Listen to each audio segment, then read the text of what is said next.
Good evening, I'm Katerina Georgieva. Thanks for joining us. We begin with an update from the Gordie Howe Bridge. The new setup is set to improve the trade corridor between Windsor and Detroit. Dawson Chen explains how. The Gordie Howe International Bridge will enhance the region's auto supply chain when the bridge opens. That's according to a recent online presentation by the Windsor-Detroit Bridge Authority, touting how the new bridge's features and facilities will save time for commercial vehicle traffic. WDBA spokesperson Heather Grondin says the new crossing's increased capacity, flexibility, and highway connectivity will all have a major impact on the efficiency of moving goods across the border. Between providing those crossing options or redundancy, providing the opportunities for these enhanced border processing facilities through the two ports of entry, having that flexibility in our traffic management system, which leads directly to time savings, are all benefits to the automotive supply chain. Completion of the bridge is anticipated for this fall, but the WDBA still isn't providing a date when the bridge will be open for business. Once it's fully operating, the bridge will have 6 lanes of traffic. The Canadian port of entry will have 12 primary inspection lanes dedicated to commercial users. The U.S. port of entry will be among the largest of its kind in North America, with 15 primary inspection lanes devoted to commercial users. Secondary inspection areas on both sides will be equipped with a combined total of 44 trailer docks and large-scale imaging facilities. The tolling system uses transponder technology. The Bridge Authority estimates that each toll booth will move 400 transponder-enabled vehicles every hour. Peter Fries, an industry observer and professor of automotive engineering for the University of Windsor, says he's struck by the stark differences between the new bridge and what's operating now. The Ambassador Bridge and the Detroit-Windsor Tunnel are both more than 90 years old. So the new bridge sounds really ideal because it's all highway access, no traffic lights, fully automated, modern structure, shouldn't fall apart for a long time, and it's much, much bigger. Sounds good to me. Anything that reduces the stickiness of the border is a good thing. But will all that additional capacity be needed in the face of the trade war with the United States? Grondin did not answer directly. We see traffic moving every day, and that will continue once we open. Dawson Chen, CBC News, Windsor. After numerous police raids and a closure announcement back in November, Fun Guys, the illegal magic mushroom dispensary in Windsor, is still open. I looked into why that is. Stepping into the Fun Guys magic mushroom store in the downtown core, it's bare bones, dimly lit, limited stock, psychedelic lights in the back, a symbol of the products it sells. Dried mushrooms, microdose capsules, and chocolate edibles. The store was supposed to shut down last fall, but a person who identified themselves as a spokesperson told CBC that customers asked them not to because of how helpful mushrooms have been for dealing with things like PTSD and depression, so they decided to remain open. Disappointed to see that, and I don't know what the reason for the swerve was. That's downtown councillor Ronaldo Agostino. We can go in there and charge them every day, right? But they just keep popping back up. I have nothing against selling things that are legal, selling things that are illegal, and doing it in a manner that's not the way that the city of Windsor or the province of Ontario deems fit. That I have a problem with. The store spokesperson says they've dealt with about 9 police raids since they opened 2 years ago. That's why they don't keep a lot of stock on site. They said they've dealt with a lot of financial losses in Windsor as a result of the raids, but that the store is more about making a push for legalization than making a profit. Paul Lewin is a lawyer in Toronto who has worked for people involved with Fun Guys. He put forward a constitutional challenge to the Ontario Court of Justice on behalf of a Fun Guys spokesperson to say magic mushrooms or psilocybin should be legal under freedom of thought. This is about the ability of the average Canadian to use psilocybin to improve their own wellness, just to improve the way they think. It's brought under freedom of thought, and we say psilocybin is a freedom of thought tool. A decision from a judge is expected in October. Health Canada says there's a growing interest in the drug's potential therapeutic uses, and clinical trials have shown promising results. But the agency warns there are no approved therapeutic products containing psilocybin in Canada. This summer's heat has been even more intense than usual. Chris Ensing takes a look at the numbers and learns more about how to cope when the temperatures spike. Windsor's summer heat is sticking around longer than normal. We've seen 28 days above 30 this summer. That's a week more than the average summer. More hot days mean busier emergency rooms. Hospitals have seen an increase in heat-related visits this year. We're seeing a lot of vulnerable people who are coming in with heat-related conditions, particularly those who have unstable housing or may be experiencing homelessness. The conditions sending them there are lasting longer. Meteorologist Colette Kennedy says that's the new normal. When you have things like polar ice caps melting or the warming temperatures of the planet and the oceans, these kinds of things tend to have an impact on our jet stream. And what happens is it doesn't, influence things as much. So we'll get a heat dome setting up, which is just that heat that kind of intensifies. It's almost like having a pot that's boiling with the lid on it. And so you have those, but they last, instead of for a day or two, they're lasting for a longer period of time, and that's really concerning. The climate is changing attitudes on the turf. Windsor's football coach says the old school idea of water as a reward is long gone. And then the athletes are so much better educated than they were in the past, understanding the importance of hydration, making sure they're taking care of the proper protocols, getting enough salt into their diet, making sure that they don't cramp up. And if they do, who are we going to see to get help? Experts say hydration is key to keeping healthy, but it's not just about drinking when you're thirsty. It's not just drinking the water during practice that's going to do anything for you.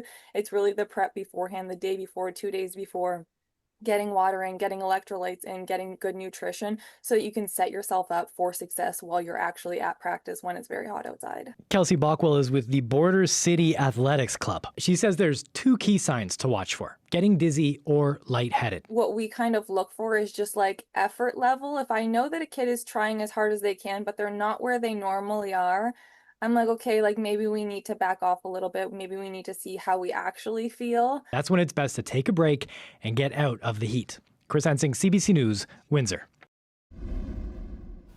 And now we've got Colette Kennedy joining us for our first look at weather. And we heard you there talking about the heat, Colette. We are in a bit of a cool down right now, but it's still summer, so of course that's about to change. Yeah, we are going to see those things starting to flip around and getting a bit of warmth coming back at us, but certainly not today. From 19 degrees this morning to kind of 22 degrees into the afternoon hours, so only a difference there of 3 degrees throughout the day and running certainly below seasonal by almost 5. I mean, a daytime high at this time of year is around 26. Most of the moisture has moved on, but still cloud cover, and within that a little bit of drizzle too, and we'll still have that risk into the night, evening and overnight. 16 for the low, clearing nicely, although somewhat variable tomorrow, and there's that warm up, 26 for the high. Awesome. Thank you so much, Colette. Up next, a 2-hour nightmare for a man in Windsor has led to the arrest of 4 teenagers. Police say the group wielded a machete and handgun as they kidnapped the man off the street. CBC Windsor's Emma Loop has more. Windsor police say 4 teenagers are facing a slew of charges after a late-night kidnapping. The incident happened just after midnight on Monday, August 11th. A man was walking down a street in the city's West End when the assailants pulled up in a stolen Subaru. Police say they were armed with a handgun and a machete. They forced the man into the car. Police say he was held for around 2 hours and was repeatedly threatened and assaulted. At one point, the assailants allegedly forced the man to steal alcohol from a convenience store by pressing the machete to his stomach. After that, he was assaulted again and sprayed with a noxious substance. Eventually, the victim managed to escape at a nearby park. The Windsor Police Service's Major Crimes Unit investigated the incident. In the days that followed, the OPP's Repeat Offender Squad arrested the teens in Windsor and about an hour away in Chatham. 3 of the suspects are 15 years old, and the 4th is 17. All 4 face charges of kidnapping, extortion, and possession of stolen property. They also face charges for failing to comply with previous sentences. Police say the 17-year-old and one of the 15-year-olds are charged with assault with a weapon, too. Police have since recovered the stolen Subaru in the city's core. Because of their ages, the names of the accused can't be released under Canadian law. Windsor police confirmed to CBC News that the victim and the suspects knew each other. Emma Loop, CBC News, Windsor. CBC has learned there's been an increase in the amount of cocaine seized at the border, hidden inside transport trucks. The drugs were being smuggled from the U.S. into Canada. As Thomas Daigle explains, in one case linked to a high-profile fugitive, truckers used a secret compartment. They're a familiar sight on Canadian highways. Transport trucks are being used to help fuel a surge in drugs smuggled here across the U.S. border. We are seeing unprecedented amounts of cocaine coming into this country. CBC News analyzed all the busts in recent years Canada's border agency announced publicly. Our investigation finds a sharp rise in cocaine uncovered in commercial trucks. 1,100 kilograms so far this year. That's more than 1 ton and more than previous years. There's been an overproduction of cocaine in Colombia, which means that they have to move a lot more product. Indeed, the CBSA is reporting a flurry of seizures. In one bust in May, officers say they found $23 million worth of cocaine stashed in garbage bags and suitcases. It coincides with the general lawlessness that's spreading in our industry. One big seizure at the Blue Water Bridge linking Michigan to Ontario offers a glimpse into a smuggling scheme. Court documents show truckers used a hidden compartment to conceal cocaine bricks and carried the tools needed to access that hidden stash. 2 Canadians have now agreed to plead guilty in the conspiracy linked to former Olympian turned fugitive Ryan Wedding. 60 metric tons of cocaine per year and 5 metric tons of fentanyl per month moved through Los Angeles on its way to U.S. and Canadian cities. The trucking industry is demanding more inspections at the border to help address what it considers a crisis. We need Ottawa and the provinces in Washington to step in and bring law and order. According to police, more than 6,000 tons of cocaine have poured into Canada in less than a year, an amount officials describe as unprecedented. Thomas Daigle, CBC News, Toronto. Air Canada is flying again after the work stoppage, but is saying regular service could take a number of days. Air Canada's flight attendants still need to ratify the tentative deal the two sides agreed to early Tuesday. But CBC News has learned some of the details of that agreement. The big issue of ground pay has been addressed. That's payment for time spent working but not in the air. CBC has learned that the deal secures at least 60 minutes of ground pay at half the flight attendant's hourly rate, with that rate increasing 5% each year. Air Canada is also proposing immediate pay raises of 12% for flight attendants with 5 years of service or less. Longer serving workers would get immediate raises of 8%. Salary rates are also set to go up in each year of the new contract. The Canadian Army is dealing with another incident of alleged hateful conduct. It concerns some Quebec-based soldiers who were apparently caught on video giving Nazi salutes. Here's Rafi Boudjikanian on what we know so far. The story is very much still developing. Here is what we do know. A member of the public turned in this video to the Canadian Armed Forces. It shows a basement house party from a couple of years ago. The footage itself around 30 seconds long, showing a lot of people, including at least 5 members of the Canadian Armed Forces, all of them from Quebec, all of them doing the Nazi salute. One person doing this while also holding a flag of the Royal 22nd Regiment, the Vandus. This person also seen consuming some kind of drug. Now, we at CBC News have not seen this video for ourselves, but the commander of the Army, Lieutenant General Wayne Wright, says he became aware of it 2 weeks ago. In a statement, he says an internal investigation has been opened, military police have been notified, and the 5 members themselves are suspended. Now, this all comes a couple of months after another investigation, this one by the RCMP, involving 4 people, 2 active members of the Canadian Armed Forces, a veteran, as well as a former civilian instructor of the cadets, all of them charged with a plot to take over a parcel of land near Quebec City, all of them also involved with a stockpile of high-tech military weapons and gear. The Canadian Armed Forces say that did not come from their own inventory. This case is still very much before the courts and due back there in September. Rafi Boudjikanian, CBC News, Ottawa. A live look outside there, enjoying the cool down, but warmer temperatures are coming in the days ahead. When we come back, American sanctions on a Canadian judge. That full story is coming up.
Welcome back. A Canadian is among 4 judges and prosecutors on the International Criminal Court being sanctioned by the U.S. government. Kimberly Prost is one of those being targeted by the Trump administration after authorizing an investigation into potential war crimes in Afghanistan by U.S. personnel. Ashley Burke has the details. Donald Trump's intensifying pressure on the International Criminal Court. His administration targeting a Canadian judge for a decision she made 5 years ago. Kimberly Prost was on a panel of judges who paved the way for prosecutors to investigate potential war crimes in Afghanistan, including by Americans. An earlier ICC report alleged that there was a reasonable basis to believe American forces and CIA officers subjected detainees to interrogation techniques involving torture, cruel treatment, and rape. Now, most of these allegations are from 2003 and 2004 in Afghanistan, but also CIA black sites in Europe. The U.S. has blasted the investigation, said it isn't warranted, and that it's committed to complying with the law. A spokesperson for the United Nations Secretary General is now pushing back on Washington's sanctions. Judicial independence is a basic principle that must be respected. And these types of measures undermine the foundation of international justice. The U.S. has long complained about this international court for prosecuting people from countries that are not members. The U.S. is not one of the 125 countries that are state parties like Canada is. And this is the second round of sanctions against ICC members by the U.S. this year. The court's chief prosecutor was also targeted by Trump. He had his bank accounts frozen, lost access to his email account, and American staffers were told that they could be arrested if they traveled to the U.S. There are also reports that NGOs have stopped working entirely with the ICC, hurting the tribunal's work. In a statement, the ICC called the sanctions a flagrant attack against the independence of an impartial judicial institution. Ashley Burke, CBC News, Washington. Turning now to the Middle East. Israel has given final approval to a controversial settlement construction project in the occupied West Bank. It would effectively cut the Palestinian territory in two, and some say it undermines the possibility of a future two-state solution. Margaret Evans has more on the impact of the project. Ma'ale Adumim is already one of the largest settlements in the occupied West Bank. Some 40,000 Jewish Israelis living in what's known as an urban settlement, about 6 or 7 kilometers from Jerusalem. Settlements are considered illegal under international law, but Israel has long continued to expand them. Critics say recent plans to reignite an old plan to expand Ma'ale Adumim to include an area called E1 are especially worrying because they will further isolate the occupied West Bank from occupied East Jerusalem, which many Palestinians would hope to see one day as the capital of a future Palestinian state. But the Israeli government says that's exactly the point. The Israeli finance minister, Bezalel Smotrich, said just last week that the plan to expand the settlement to include E1 will bury the idea of a Palestinian state, that there will be nothing to recognize and no one to recognize. We spoke to the mayor of Ma'ale Adumim. I think it's right that on a strategic level, Ma'ale Adumim will be connected to Jerusalem. Jerusalem is our capital city. We also spoke to Palestinians living in the town of Al-Azariya, which is just adjacent to Ma'ale Adumim. Many say they've been given notice by Israel that it plans to act on demolition orders in the near future. It's like heartbreaking stuff. When you see all your effort and all what you like hard work, for 4 or 5 years goes by a piece of paper. And many fear that moves by countries, including Canada, the United Kingdom, and France, saying they will recognize a Palestinian state next month, simply comes far too late. Margaret Evans, CBC News, in the occupied West Bank. Colette Kennedy will be back with us after the break with your full weather forecast. Stay with us.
Colette Kennedy is back now for more on weather. Colette, before we get to the local details, let's start with Hurricane Erin, because I know you've been keeping an eye on that. Yeah, and I just wanted to give a little bit of an update here in terms of what's happening. Nothing really changing too significantly in terms of the most important part, which is the path being that it is still going to be running parallel to the eastern seaboard, and even with that cone of uncertainty, so maybe it could push a little bit further towards the northwest or southeast, but even within that, you can see it's not coming close. But what is of note is it is re-intensifying. You've got some very warm waters in here, not a lot of wind shear, into a major hurricane. So going back up into a Category 3, and then it will carry on out to sea. So no landfall here, but just that high surf, that beach erosion, and the riptide. So really dangerous conditions within the water and along the shoreline. Back here at home, it's just been one of these days where it's kind of gray at times, a little drizzle here and there still hanging in there, and the temperatures below seasonal.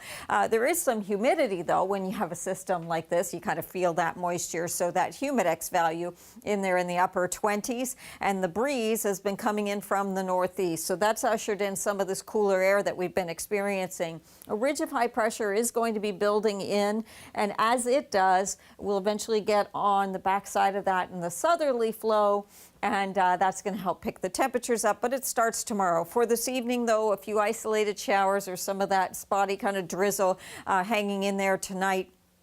Even early tomorrow morning. But as I wind this forward, you'll also see those clouds eroding, and so that will improve things. It might be a little bit variable at times, meaning that we could get some more cloud coming back in, then more sun, the clouds sort of mixing in there. That's just the kind of day I'm anticipating, but that ridge will dig in and erode those clouds. So by the time we get later on Thursday and into Friday, we're talking about a lot of sunshine through the area. Now, overnight tonight, those temperatures, these are pretty close to seasonal. We've got some mid-teens on the board for you, so enjoy those if you're liking the more comfortable sleeping numbers. And even as we move forward and things warm up, you'll notice the overnight temperatures stay pretty reasonable in that sense. But I've got us at 26 tomorrow. I may be being a little optimistic, but I'm putting us to 26. And then Friday, 28. We hold there into Saturday, and then we'll get another system coming through. It brings a slight chance of showers,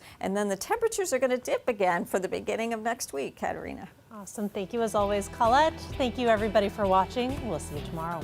Good night.